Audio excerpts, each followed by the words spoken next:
Bonjour à toutes et tous, ici Paul-Arthur Benayoun, un conseiller exécutif au sein de la société Edward Software qui conçoit, édite et commercialise le logiciel SaaS Edward Suite pour assurer la performance de la gouvernance et du pilotage de vos projets stratégiques.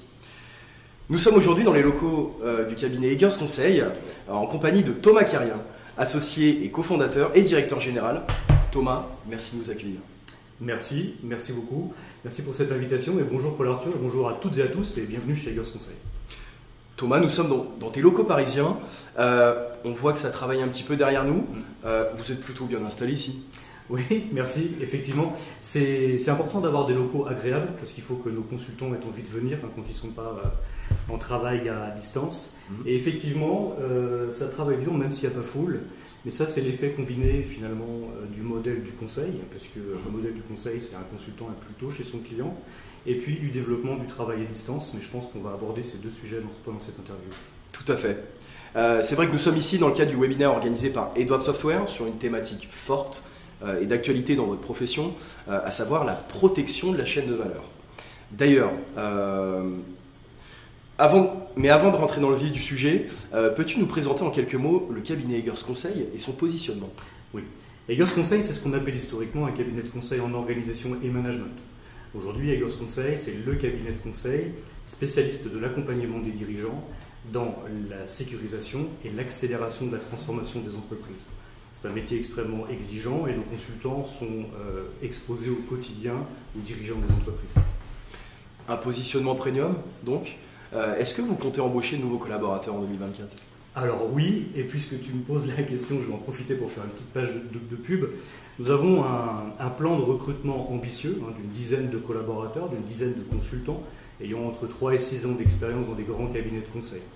Quand je dis ambitieux, c'est parce qu'il ne faut pas se leurrer, le marché, en tout cas le marché du recrutement des consultants en transformation est relativement tendu, et puis parce que le positionnement premium du cabinet fait que nous sommes très sélectifs.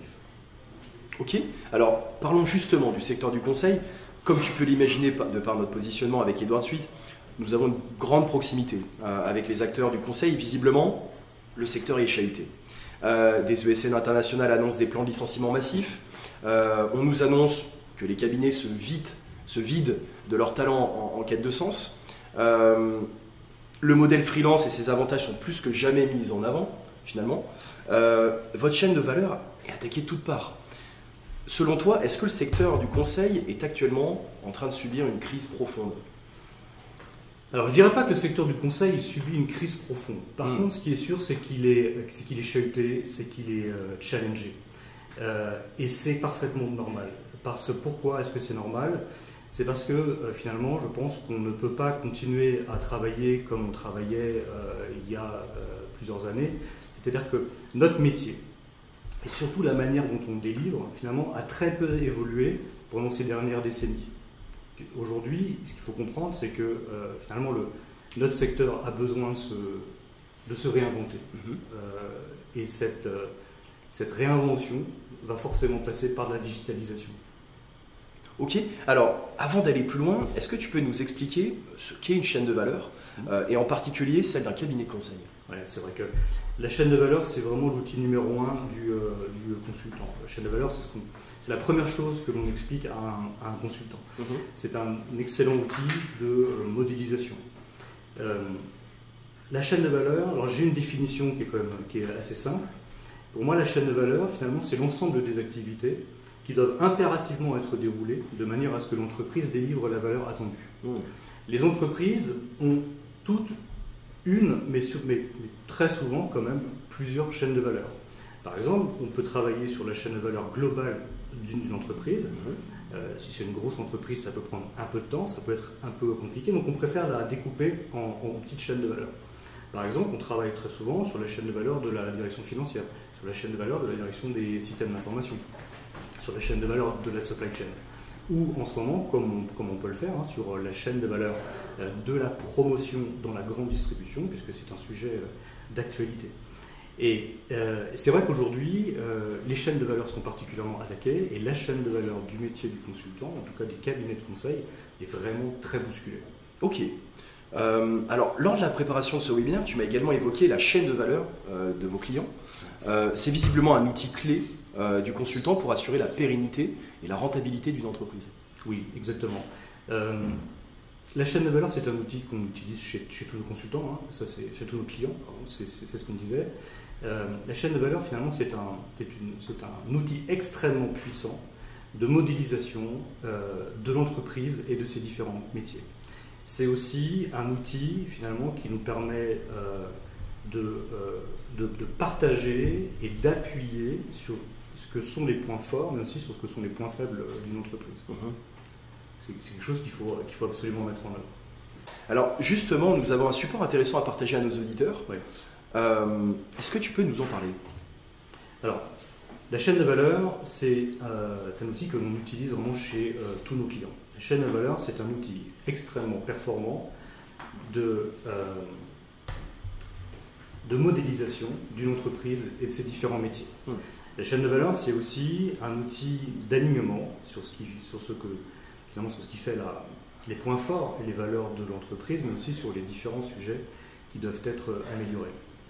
Alors effectivement, on a une chaîne de valeurs, hein, je sais qu'on la diffuse là, moi je l'ai sous les yeux. La chaîne de valeurs, c'est l'outil numéro 1 du consultant en transformation des entreprises. Je m'explique. La transformation, c'est aller finalement d'un état A ou d'un point A à un point B, plutôt d'un état A à un état B.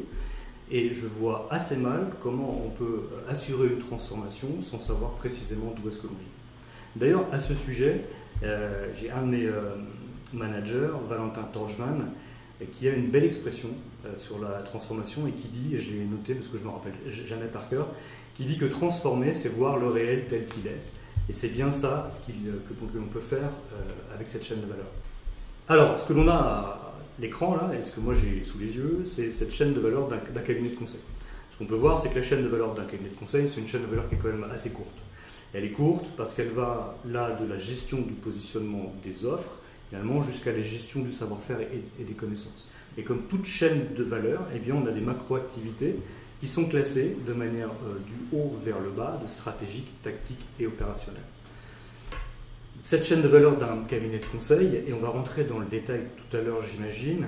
Donc on a parlé du pilier de gestion et de positionnement des offres, et ensuite un gros pilier sur la partie marketing, un sujet de gestion commerciale, de gestion des compétences, de production et de création de valeur ajoutée, et de gestion du savoir-faire et des connaissances.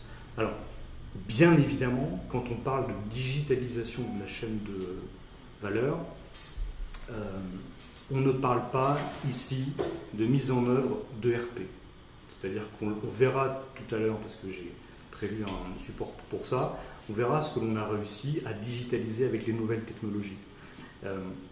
Alors, il n'y a que les intégrateurs et les éditeurs de systèmes d'information, genre ERP, WMS, TMS, qui sont encore capables, qui sont encore capables de dire que ces intégrations sont de la digitalisation à forte valeur ajoutée. Ce n'est pas du tout de ça dont on va parler aujourd'hui. Ce dont je voudrais que l'on parle aujourd'hui, c'est bien l'utilisation des nouvelles technologies au service de la chaîne de valeur du consultant.